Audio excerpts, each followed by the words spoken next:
Good afternoon. I am Andrea Chisholm with the Midday News for this Thursday, August 30. A special welcome if you're watching on onespotmedia.com. TVJ News has received word that there are 2 cases of dengue in the parish of Trelawny. Sources tell our news center that the 2 men contracted the fever and are being treated. The men are believed to be residents of southern Trelawny, and we'll have more on that story in subsequent newscasts. The Education Ministry has instructed Calabar High in St. Andrew to give a report on its new policy to bar students from going to 5th form if their grade average falls below 60%. The directive was given by the Portfolio Minister after concerns were raised in the media.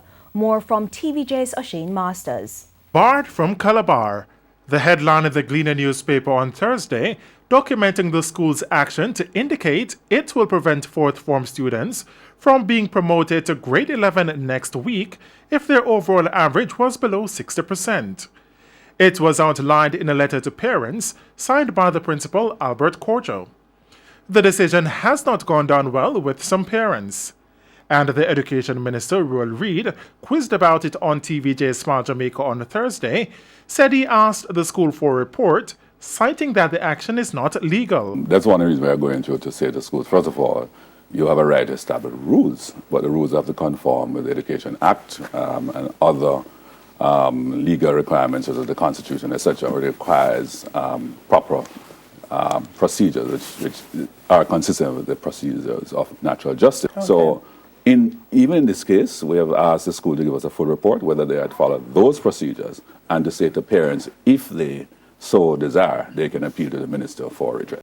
He adds that he understands what the school is trying to do, but said it is going about it the wrong way.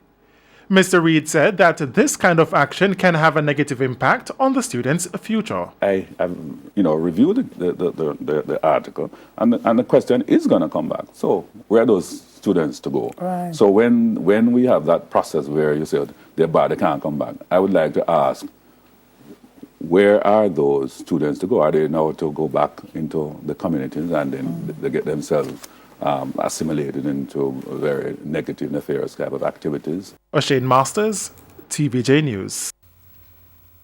Meanwhile, the Education Minister is asking schools not to charge students any fees. Mr. Reid explained that in the past, the ministry struggled to give schools enough resources, so they were allowed to charge small fees. But now he says the ministry has provided schools with enough resources.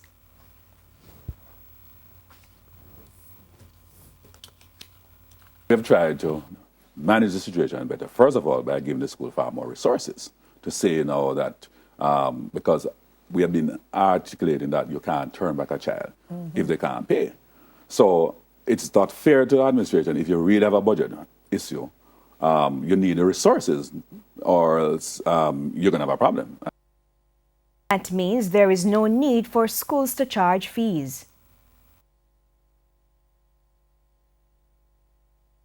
Years ago, we found a situation where the population of the school went up and, you had to hire extra teachers. What we've actually done for the system is that both 6th form teachers, part-time teachers, every additional staff, teaching staff, that schools now require are being paid by the government of Jamaica. We have given them far more resources, so there is less need for schools to ask for these what were called auxiliary fees. Mr. Reid is reminding parents and schools that the fees are not mandatory. He explained that schools can ask for a contribution for extracurricular activities, but it's optional. I'm going to make the adjustment in the regulation this year and also in the JUTC, JTC bill, that it would become a professional breach now if an administrator were to breach government guidelines. Does that mean they can't ask for fees at all or no? Contribution, because there are no fees. So the contribution is up to me, the parent? Yes, it's optional. That is the government policy. And the cabinet has approved a contract valued nearly $2 million to facilitate the 2018-2019 textbook program. Education Minister Senator Ruel Reid gave details at yesterday's post-cabinet press briefing. We have Trelawny Publishers Limited has been approved for the award of a contract for the supply and distribution of primary textbooks for students in grades 1 to 3 across the country. Cabinet approved the award of 3 contracts for the provision and distribution of textbooks for students under the National Textbook Loan Scheme 2018-2019. The contract to Kingston Bookshop is for roughly $210.5 million. Trelawny Publishers almost $110.6 million, while the contract for Book Wizard Limited is roughly $65.6 million. Meanwhile, Cabinet also approved the purchase of land costing $229 million. Located on the grounds of the Nuttall Memorial Hospital for the construction of a building to house the Crossroad Tax Office and other TVJ offices. Land will also be acquired in the Red and Greenland areas of Port Royal. This has been done for the development of Port Royal by the Port Authority of Jamaica and the Urban Development Corporation. This will be undertaken by the National Land Agency, utilizing the provisions of the Land Acquisition Act, and community consultations have been ongoing in respect of this proposed development. The Jamaica Environment Trust JET is expressing concern that a month after a massive fire at the Riverton City disposal site, an air quality report is still outstanding. That's despite repeated attempts to get the information.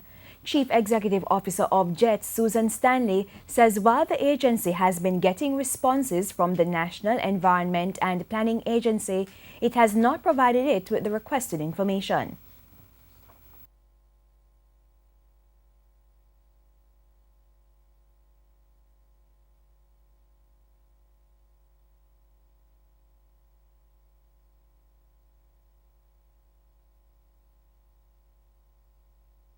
We have made several attempts to get information as to the air quality issues that are in the area. Of course, those associated with the fire that took place what is like a month ago, and we have been unsuccessful in our attempts.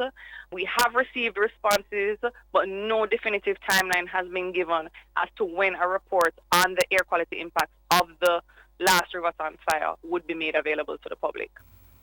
Ms. Stanley says NEPA's failure to respond adequately to the information requested is becoming a worrying trend. We have increasingly been having access to information requests that we've been having challenges with associated with the National Environment and Planning Agency. This is just one of several such issues. We have expressed our concerns to the management of the agencies and to other areas of government as it relates to access to information. It is very worrying. We believe that, of course, transparency should be paramount in terms of, the way the government of Jamaica deals with these kinds of matters. In news overseas, concerns continue to be raised in the United States over immigration.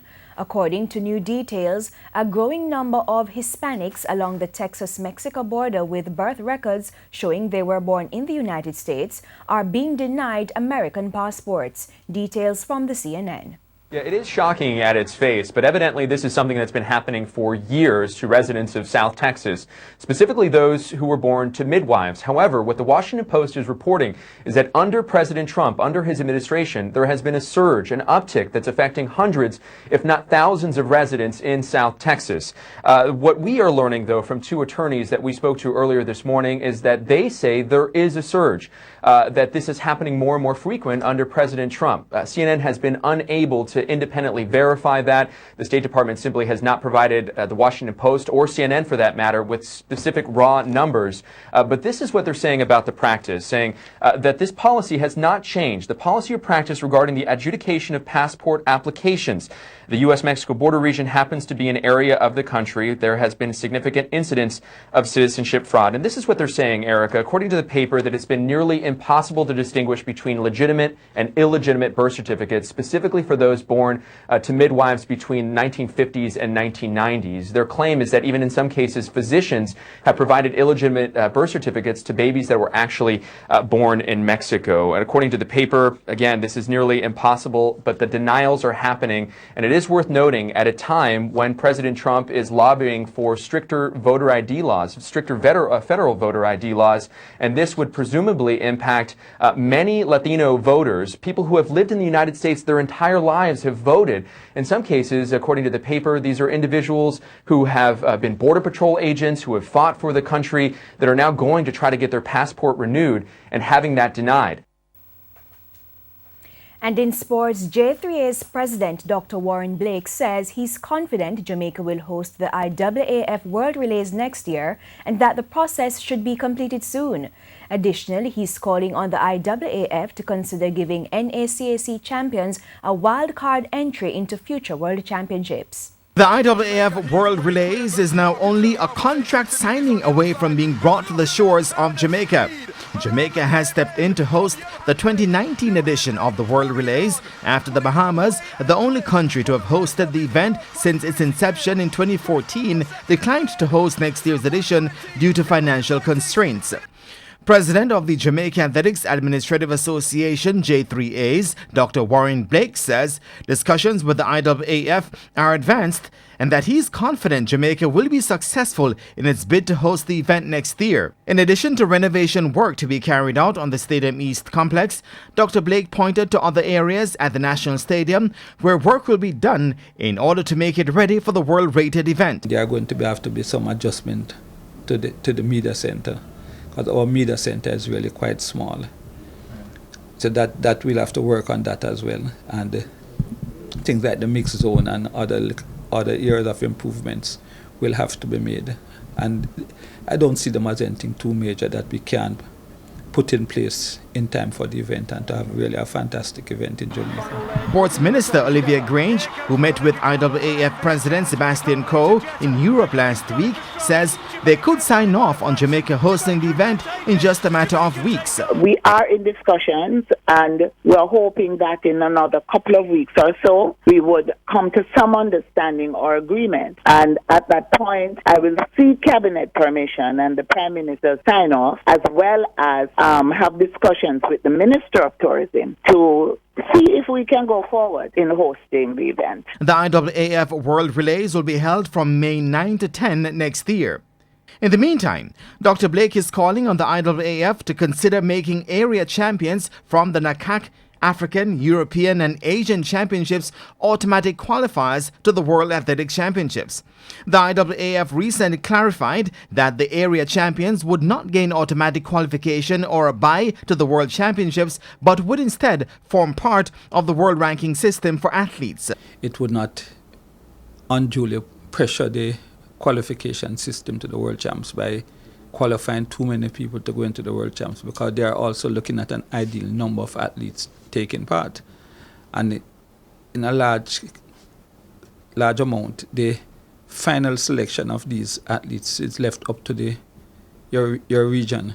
Up to your individual federation. Dr. Blake adds that it would make the meets more relevant and profitable. There would be some overlap, but it also would give the athletes another avenue. And when you take that into account with the prize money that was given at the Euro Champions, I think it's something the IAAF should really look at in terms of making the Euro Champions much more attractive to the athletes and give them a reason to go and compete. The 2019 IAAF World Athletics Championships will be held from September 28 to October 6 in Doha, Qatar.